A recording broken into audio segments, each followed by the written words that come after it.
টানা বৃষ্টি আর পাহাড়ি ঢলে সুনামগঞ্জের ১২টি উপজেলার ৭,০০০ হেক্টর জমির ফসল তলিয়ে গেছে। জলাবদ্ধ হয়ে ১,০০,০০০ হেক্টর জমির ফসল ঝুঁকির মুখে পড়েছে। এরই মধ্যে সদর উপজেলার একটি এবং মধ্যনগর ২টি বাঁধ ভেঙে পানি ঢুকেছে হাওরে। এতে সবগুলি নদ নদীর পানি বেড়েছে।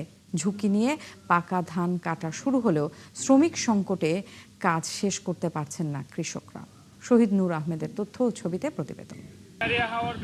টানা বৃষ্টি আর পাহাড়ি ঢলে বুধবার দুপুরে সুনামগঞ্জের মধ্যনগর উপজেলার জিনারিয়া বাঁধ ভেঙে যায়। এতে পানি ঢুকে পড়ে হাওরে। এ অবস্থায় ফসলের ব্যাপক ক্ষয়ক্ষতির আশঙ্কায় কৃষকরা। তারা জানান, পাহাড়ি ঢলের চাপে গেল দুদিনে জেলার 3টি বাঁধ ভেঙে ফসল তলিয়ে গেছে।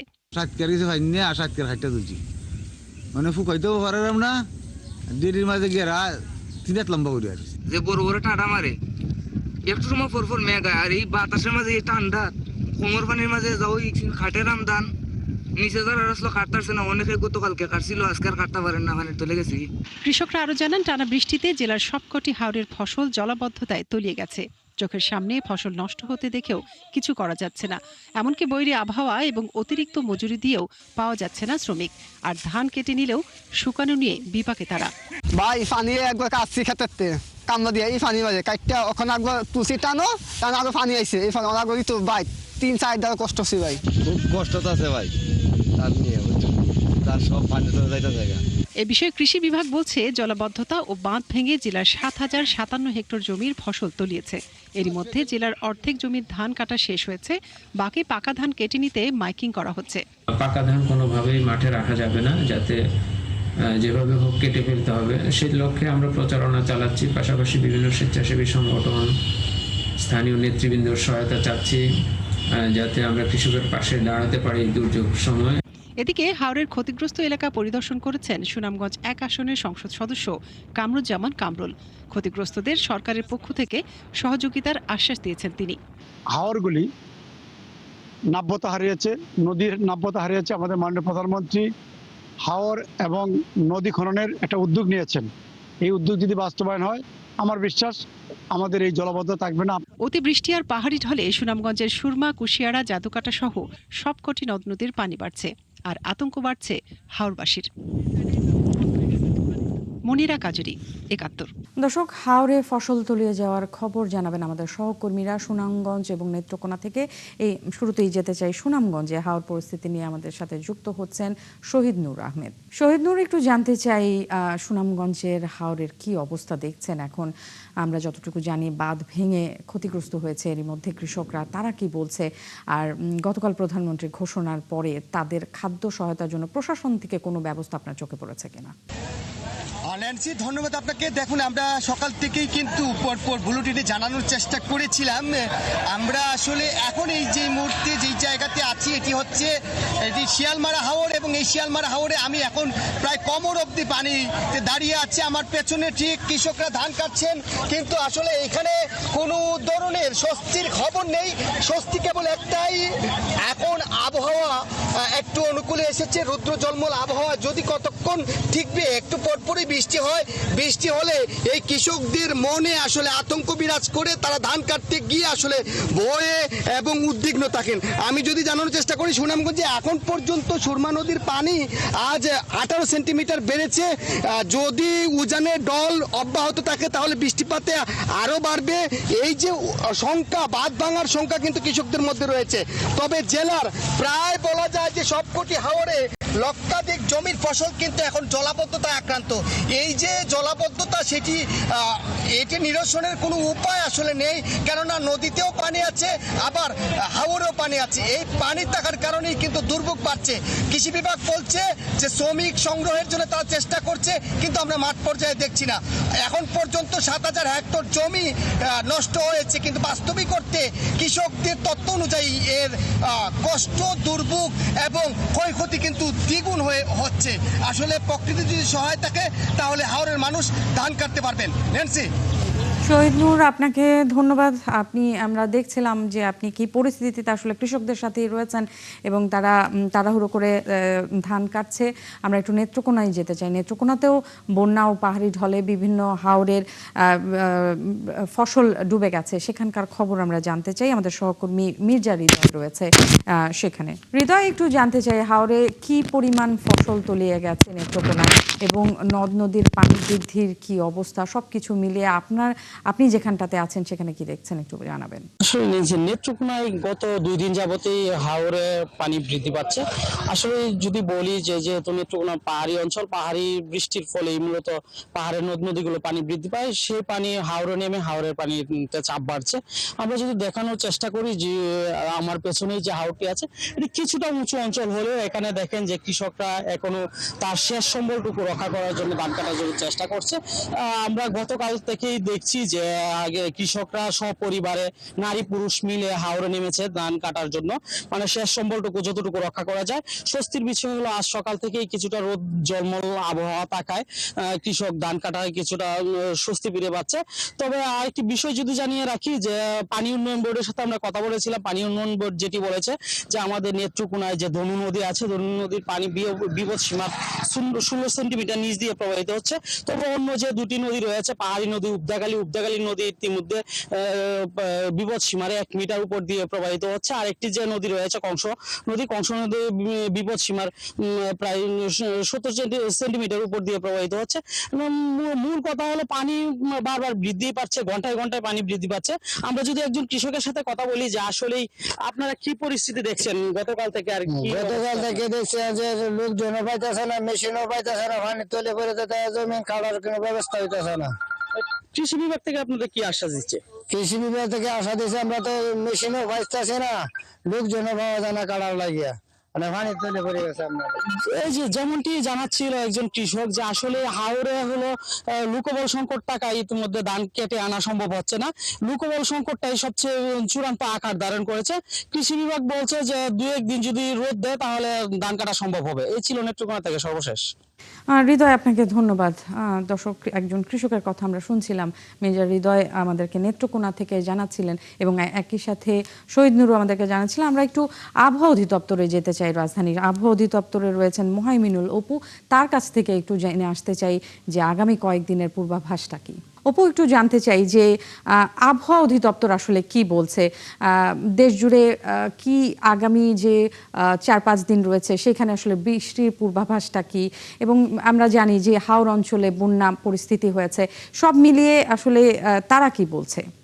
আবহাওয়া অধিদপ্তর যেটি বলছে যে আগামী 5 দিন কিন্তু বৃষ্টিপাত অব্যাহত থাকবে, আকাশ মেঘলা থাকবে, তবে এই বৃষ্টিপাত থেমে থেমে হবে এমনটা কিন্তু তারা জানিয়েছেন। যে জানেন গতকাল কিন্তু সর্বোচ্চ বৃষ্টিপাত হয়েছে পটুয়াখালীর খেবুপাড়ায় 121 মিলিমিটার, অর্থাৎ 88 মিলিমিটার বৃষ্টিপাত হলেই সেটাকে কিন্তু ভারী বৃষ্টিপাত বলা হয়। আবহাওয়া অধিদপ্তর আমাদেরকে আরও জানিয়েছে যে সমুদ্র বন্দর যেগুলো রয়েছে সেগুলোতে কিন্তু সতর্ক সংকেত হিসেবে 3 নম্বরই থাকছে এবং নদী বন্দরগুলোতে কিন্তু 1 নম্বর সতর্ক সংকেত থাকছে। এবং বজ্রপাতে যে মানুষের যে মৃত্যু হচ্ছে সেটি থেকে কিন্তু জনসাধারণকে তারা বারবারই সতর্ক করে বলছেন যে মানুষজন যেন সতর্ক থাকে এবং আকাশের অবস্থা থেকে তারা যেন ঘরের বাইরে বের হন, এমনটাই কিন্তু তারা বারবার বলেছেন। তবে এই 5 দিন যে বৃষ্টিপাত অব্যাহত থাকবে সেই ক্ষেত্রে কিন্তু তারা যেটি বলেছেন যে এটি কিন্তু এই 5 দিন বৃষ্টিপাত অব্যাহত থাকলেও বজ্রপাতের সংখ্যা যেটি সেটি কিন্তু অনেকটাই কমে আসবে, অর্থাৎ আগের মতো বজ্রপাত হবে না, কিছুটা কম হবে তুলনামূলকভাবে, এমনটাই কিন্তু বলেছেন। এবং আজকে কিন্তু সকাল থেকে ঢাকার আকাশে রৌদ্র থাকলেও কিন্তু দুপুরের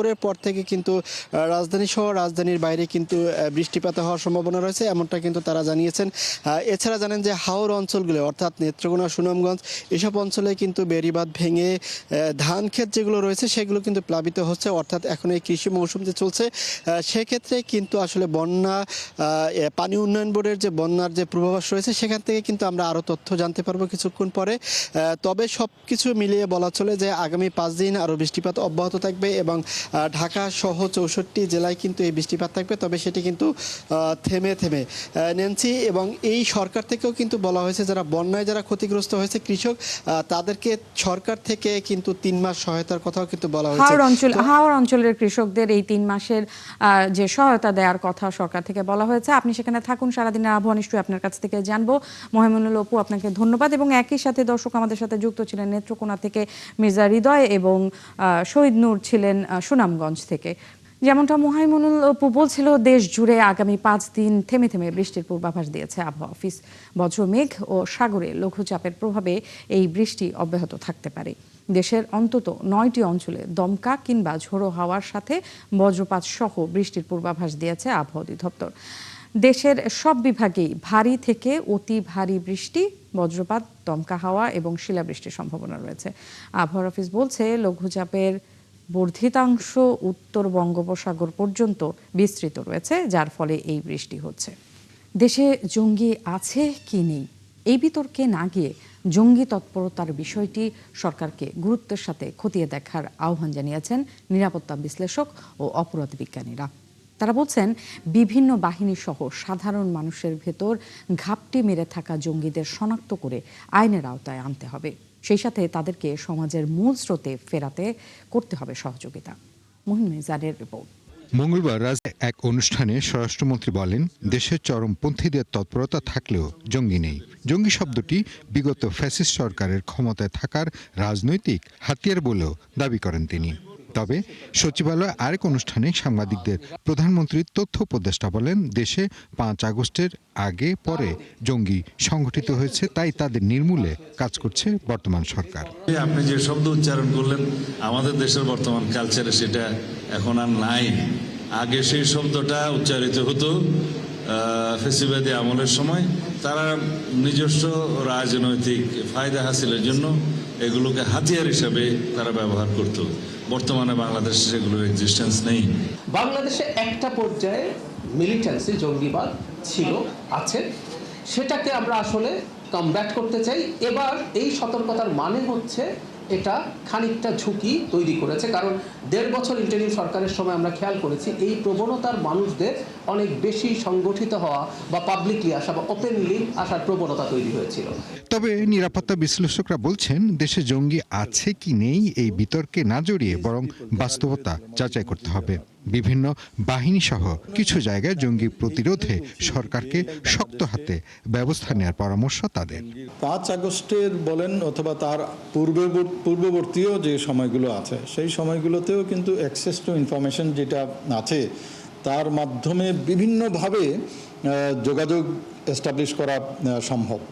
এবং ইন ডিসগাইজ থেকে আপনার আমার কনভারসেশন যেটা আছে, এই সকল কনভারসেশন যে আপনি টেপ করতে পারবেন অথবা গোয়েন্দারা যে টেপ করতে পারবে তাও নয়। অনেক অ্যাপস আছে যে অ্যাপসের মাধ্যমে আপনি যে যোগাযোগ স্থাপন করবেন সেটাকে ইন্টারসেপ্ট করা ভেরি ভেরি ডিফিকাল্ট। সো ফলে নট অনলি 5 আগস্ট অথবা তার পূর্ববর্তী বা পরবর্তী সকল সময়ের জন্য সামনের দিনগুলোতে কিন্তু আরও চ্যালেঞ্জ আসবে। অপরাধ বিজ্ঞানী শিক্ষক জানান, জঙ্গিবাদ অস্বীকার করার উপায় নেই, তবে অন্য কেউ এই ইস্যু কাজে লাগিয়ে ফায়দা নেওয়ার আগেই ব্যবস্থা নেওয়ার তাগিদ দেন তিনি। জঙ্গিবাদ আছে কি নেই এই বিতর্কে যাওয়ার তো দরকার নেই।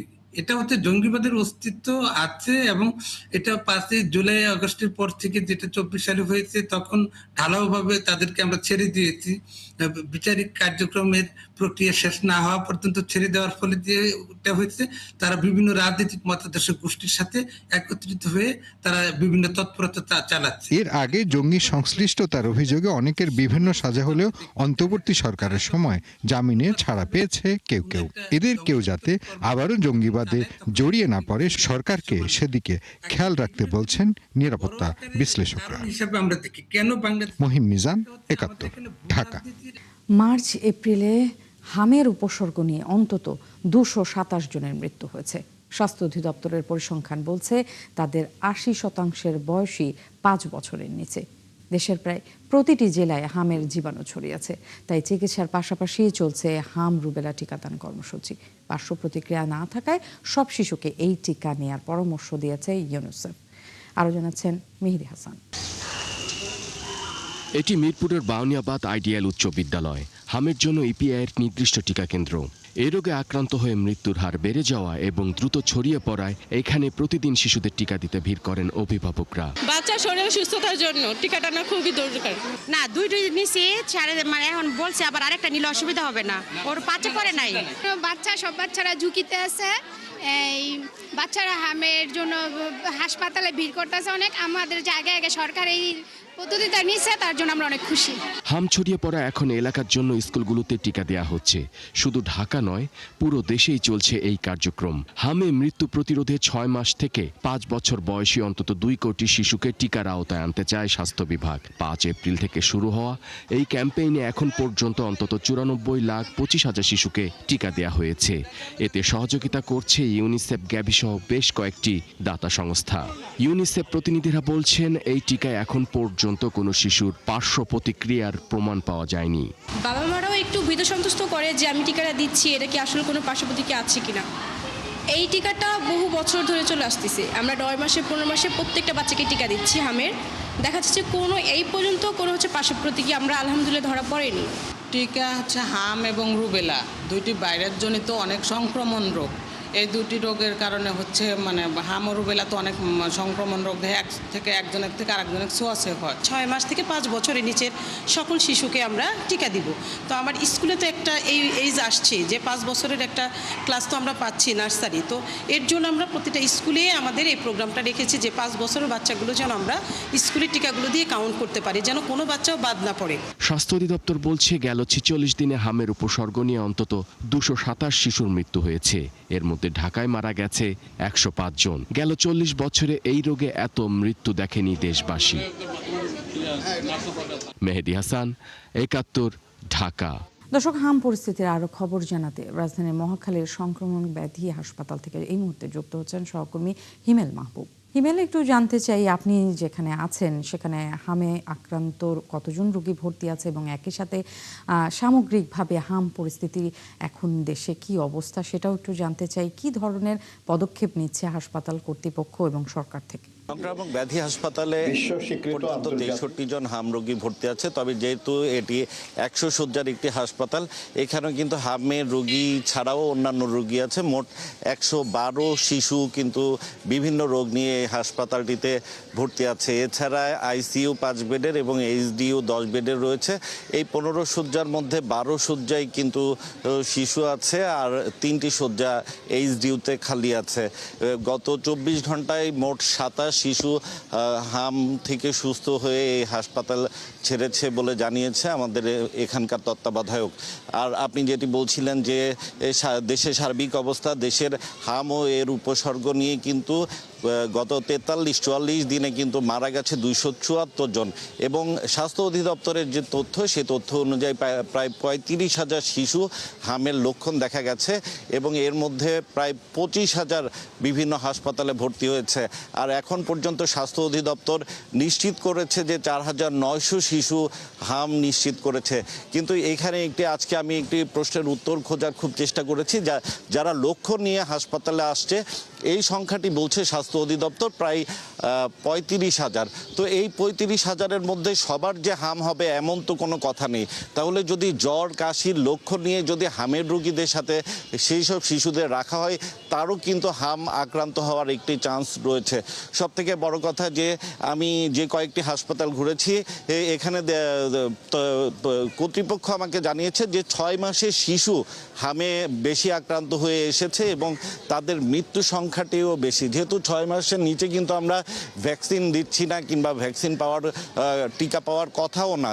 তো সব কিছু মিলিয়ে কিন্তু অনেক প্রশ্ন রয়ে যায়, যে প্রশ্ন নিশ্চয়ই স্বাস্থ্য অধিদপ্তর বলছে যে এই চলতি মাসেই হামের আক্রান্তের সংখ্যা কমতে থাকবে। তো নিশ্চয়ই পরবর্তীতে নতুন কোনো হাসপাতাল থেকে সেই হাসপাতালের চিত্র আপনার মাধ্যমে দর্শকদের জানিয়ে দেব। নেন্সি। নিশ্চয়ই হিমেল, তখন হয়তো আপনার কাছ থেকে আমরা নতুন আরও কিছু তথ্য পাবো। আপনাকে ধন্যবাদ। দর্শক, হিমেল মাহবুব আমাদেরকে মহাখালীর সংক্রামক ব্যাধি হাসপাতাল থেকে জানাচ্ছিলেন হাম পরিস্থিতি সর্বশেষ খবরাখবর। দর্শক, আমরা একটু নয়াপল্টনে যেতে চাই। নয়াপল্টনে মে দিবসের যে আয়োজন, সেই বিএনপির পক্ষ থেকে সেই আয়োজনের সম্পর্কে সাংবাদিকদেরকে জানাচ্ছেন প্রধানমন্ত্রীর রাজনৈতিক উপদেষ্টা এবং স্থায়ী কমিটির সদস্য নজরুল ইসলাম খান।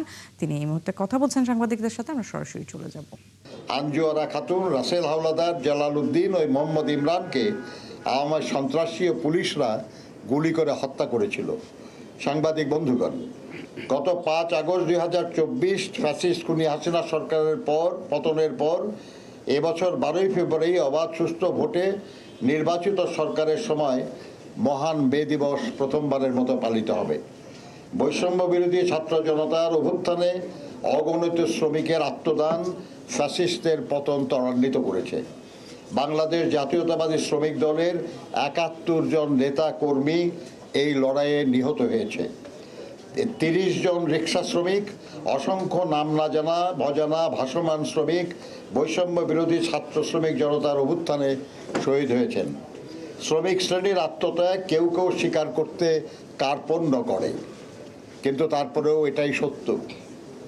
গণতন্ত্র, গণতান্ত্রিক সরকার ব্যবস্থা, ভোটাধিকার প্রয়োগ, মানবাধিকার, শোষণ ও বৈষম্যহীন সমান ব্যবস্থা প্রতিষ্ঠা শ্রমজীবী জনগণের আজন্ম স্বপ্ন। সাম্প্রতিক সময়ে চলমান আমেরিকা ইসরায়েল জোট ও ইরানের মধ্যে যুদ্ধের কারণে সারা বিশ্বে অস্থিরতা বিরাজ করছে। যুদ্ধে জ্বালানি তেলের মূল্য বৃদ্ধির কারণে বৈশ্বিক অর্থনীতি ও সাধারণ মানুষের জীবন মানে প্রভাব ফেলেছে। অন্যদিকে পতিত হাসিনা সরকারের লুটপাট ও দুর্নীতির কারণে সরকারি পাট ও চিনি কলগুলো বন্ধ করে হাজার হাজার শ্রমিককে পথে বসানো হয়েছে। প্রচলিত নিয়মে 5 বছর পর পর ন্যূনতম মজুরি ও জাতীয় বেতন স্কেল ঘোষণার কথা থাকলেও বিগত ফ্যাসিস্ট হাসিনা সরকারের সময় 11 বছরের বেশি সময় ধরে ন্যূনতম মজুরি ও জাতীয় বেতন স্কেল ঘোষণা করা হয়নি। অন্যদিকে সরকারি দপ্তরগুলোতে নিয়মিত পদ বিলুপ্ত করে আউটসোর্সিং নিয়োগ দেওয়া হয়েছে।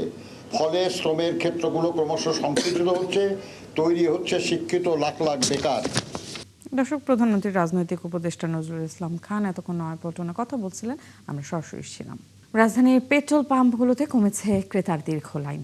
কয়েকদিন আগেও যেখানে তেল নিতে লম্বা লাইনে দাঁড়াতে হতো, এখন সেই চাপ অনেকটাই কম। তেলের সরবরাহ বেড়ে যাওয়ায় এখন আগের মতো ক্রেতাদের চাপ নেই বলে মনে করছেন পাম্প মালিকরা। এছাড়া ফুয়েল পাস চালু সহ মানুষের মধ্যে আতঙ্ক কমে যাওয়ার কারণেও পরিস্থিতি এখন স্বাভাবিক হচ্ছে বলে জানিয়েছেন তারা। এদিকে ভোগান্তি কমে যাওয়ায় স্বস্তি জানিয়েছেন ক্রেতারা। বিভেদ নয় ঐক্য, এমন নীতিতে ছোট বড় সব সদস্যকে নিয়ে চলবে রিহ্যাব। আবাসন ব্যবসায়ীদের সংগঠনটির নতুন নির্বাচিত সভাপতি এবং সহসভাপতি বলেছেন, সমস্যা সমাধানে সবার মতামত ও সহযোগিতা নেওয়া হবে। এই নতুন কমিটি প্রত্যাশা পূরণ করবে, এমনটাই আশা সদস্যদের। জাহিদুল ইসলামের প্রতিবেদন। ঢাকা সহ দেশের বিভিন্ন শহরে দৃষ্টিনন্দন এবং নিরাপদ ভবন তৈরি করছে রিহ্যাবের অনেক সদস্য। তবে এসব ভবন নির্মাণে অনেক সমস্যারও মুখোমুখি হতে হয় তাদের। নকশা পাস এবং সরকারি সংস্থাগুলোর অনুমোদনের দীর্ঘসূত্রিতা, ব্যাংক ঋণের অপ্রতুলতা এবং চড়া সুদ, আবাসন প্রতিষ্ঠানগুলোর বিরুদ্ধে আছে ক্রেতাদের নেতিবাচক ধারণাও।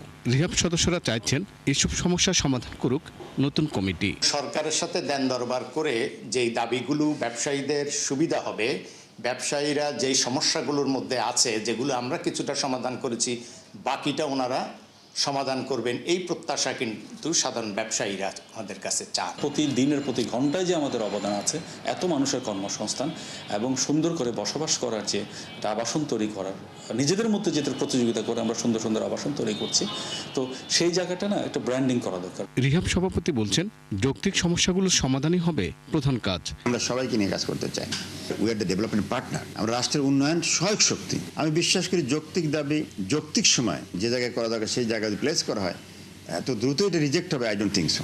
অন্যদিকে সংগঠনটির সহসভাপতি বলছেন, ঢাকা বিশদ নগর পরিকল্পনা বা ড্যাব জটিলতায় বেশিরভাগ সদস্যদের কার্যক্রম প্রায় স্থবির। ছোট্ট একটি ভূখণ্ড, 18 কোটি মানুষ। আনফরচুনেটলি আমাদের মুষ্টিমে কিছু গোষ্ঠী বা ব্যক্তির স্বার্থে এই ড্যাবটি প্রণয়ন করা হয়েছে। সরকারকে আমাদের বোঝাতে হবে, একটি দেশ একটি নীতি। আপনি এক এক অঞ্চলে এক এক ধরনের ফাঁদ দেবেন, এটি যৌক্তিক না। বর্তমানে রিহ্যাব সদস্য আছে প্রায় 1000। সহযোগী সহ জাতীয় অর্থনীতিতে আবাসন খাতের অংশীদারিত্ব 8% কাছাকাছি। জাহিদুল ইসলাম, 71, ঢাকা। দর্শক, চলছে সংবাদ সংযোগ। সরাসরি সংবাদ অনুষ্ঠান দেখতে চোখ রাখুন 71 ফেসবুক পেজে এবং সাবস্ক্রাইব করুন 71 ইউটিউব চ্যানেলে। থাকুন 71-এর সাথে।